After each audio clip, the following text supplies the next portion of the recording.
were there from 1998 in all these states, and they were eligibly qualified to stand election as governors.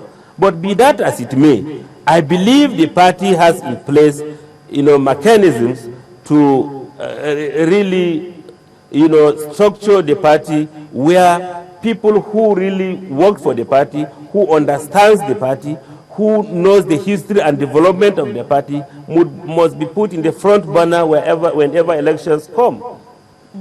Mr. Goodluck, just if I may come in here. Let me also say this, that discipline is very key in any organization.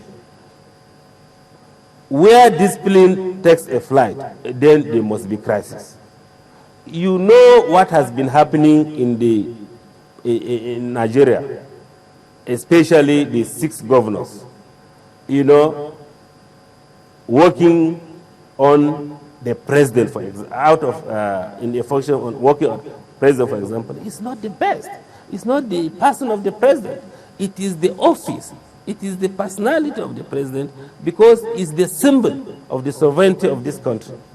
For God's sake, you are a governor, you know the protocols, there's a function, Mr. President is seated, his vice president is seated, you just walk in because you think you can do anything you want, and you walk out because you think you can do anything you want. At the Eagle Square that day, for instance, here were governors and members and delegates seated, and in the middle of the process, you just walk out and go somewhere and hold conference and say you have formed a new party, a new PDP. That is, these are people who are governors in their respective states. These are people who should be above board. These are people who are administrating, who has the trust of millions of Nigerians. These are people that are not ordinary. These are people that should know at what stage they should make certain statements or take certain steps. Mr. Goodluck, if I may just come in here. A country. If you let me, put a question through.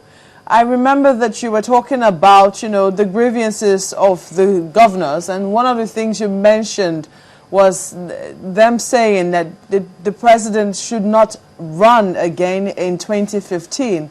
Now, some people believe that this is the crux of the matter, and that in one instance, it is suitable for the PDP to quote the country's constitution, and in some other instances, it is suitable for it to quote the party's constitution. The northern governors are said to be aggrieved because they believe that the North never finished its term, in 2007, if I'm correct here, 2007, and that, it's still the turn of the North. Is it 2007 or 2011?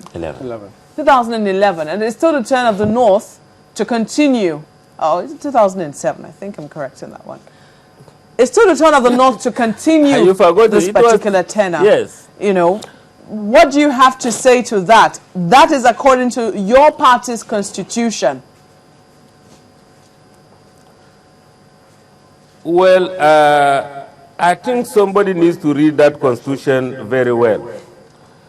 In as much as we have entrenched the zoning formula in the party, the zoning formula must be understood in its proper perspective.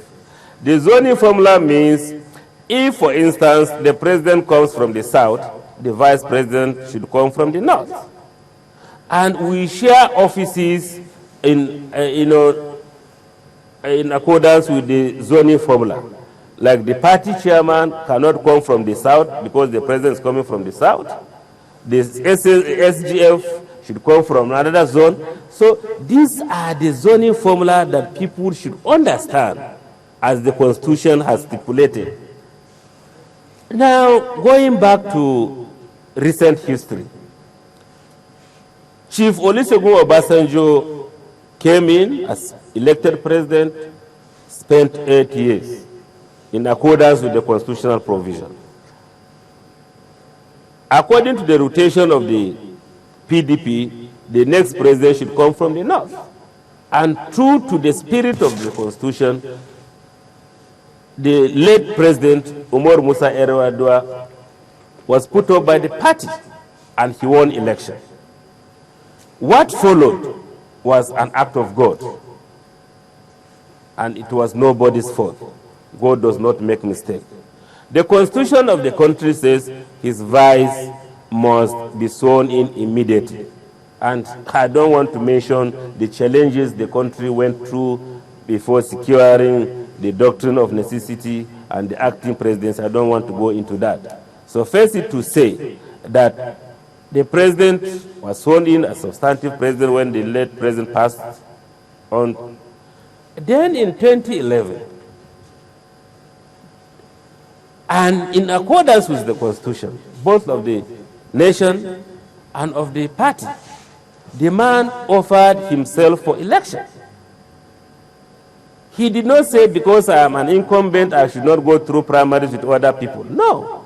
He subjected himself to primary election within the party, and he won. And the PDP presented him as a candidate to stand the presidential election, and he won. Mr. Golak, you know, by the let's Constitution quickly, of the Federal Republic, just before you go on that particular point, some people will say he won because of all the agreements that were reached within the party, that there were some agreements. In fact, we have heard the Niger State governor come out to say alleged, he won based on your understanding that he was only going to do one term. The president will run for first term. Let me come. I should clear this point. There was... Go ahead, please. I want to make this point clear. There was no agreement that with the president that he will run for one term. There was no agreement. The governor of Niger State, Babangida Aliyu, alleged about 6-7 months ago that there was a written agreement with Mr. President where he signed that he was going to run for second term. I challenged him to bring that agreement.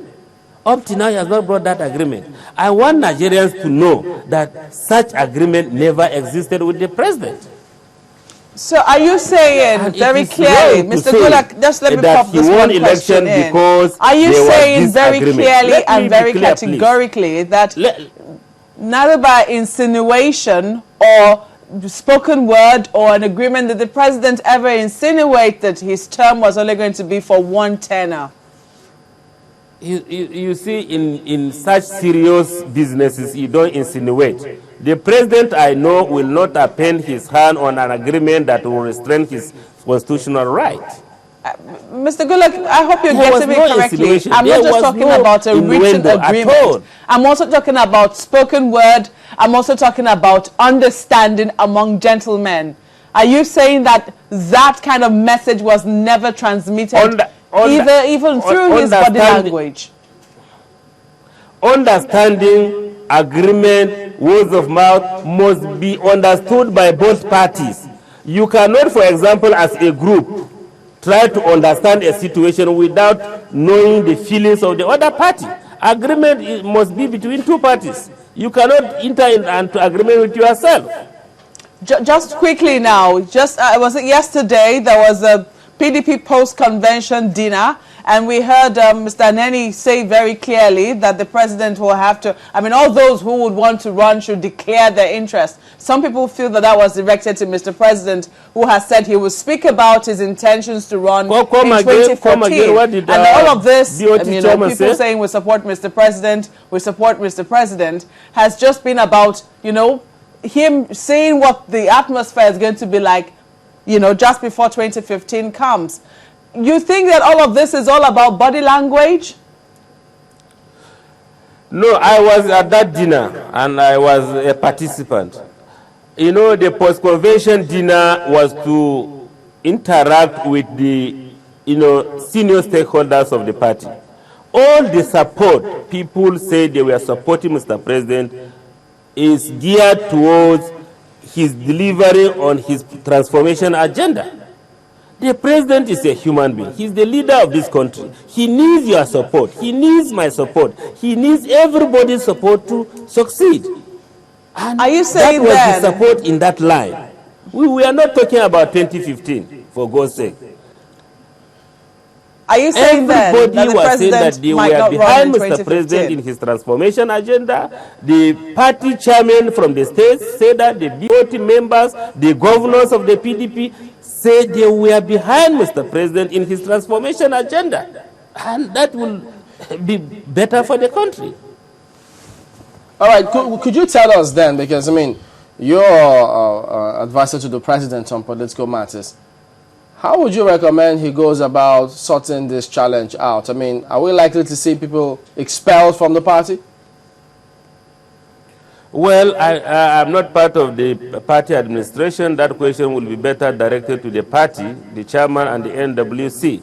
But be that as it may, I have said it earlier, that the leaders of the party, the elders of the party are discussing. These crises are not unexpected. Like you all know, it's about political interest. It happened in the Second Republic when there was crisis in GNPP and PRP. And FEDECO at that time had to come in and say, look, they recognize this faction of Aminu Kano, they recognize this faction of Great Zik of Africa at that time. So these are not unexpected in political development or political party administration. It's about interest. Don't forget that most of these governors, or some of them, or very few of them, who feel aggrieved are serving their second and final term as governors. And there are a lot at stake. You know, some want to be president, some want to be senator, some want to be vice president. You know, it is not uncommon. But what we are saying is that you can, pursue that interest. It's legitimate. It's constitutional. You can pursue that interest within the extant laws of the land, within the constitution of your party, within the constitution of the country, without unnecessarily hitting up the polity. PDP is the only party where you can realize such dreams if you pursue it legitimately. Don't forget, the former vice president who left PDP went to AC and then ACN, came back to the party. He even contested the primary election with the incumbent president, President Goodluck Jonathan. He was not hindered. So the PDP is the only national party, well organized, that has internal mechanism to sort itself out. All right, Ahmed Gulag, Special Advisor to the President on Political Matters. We want to thank you very much for coming on this morning. Thank you. We're back after this break. Thank you. Join us again.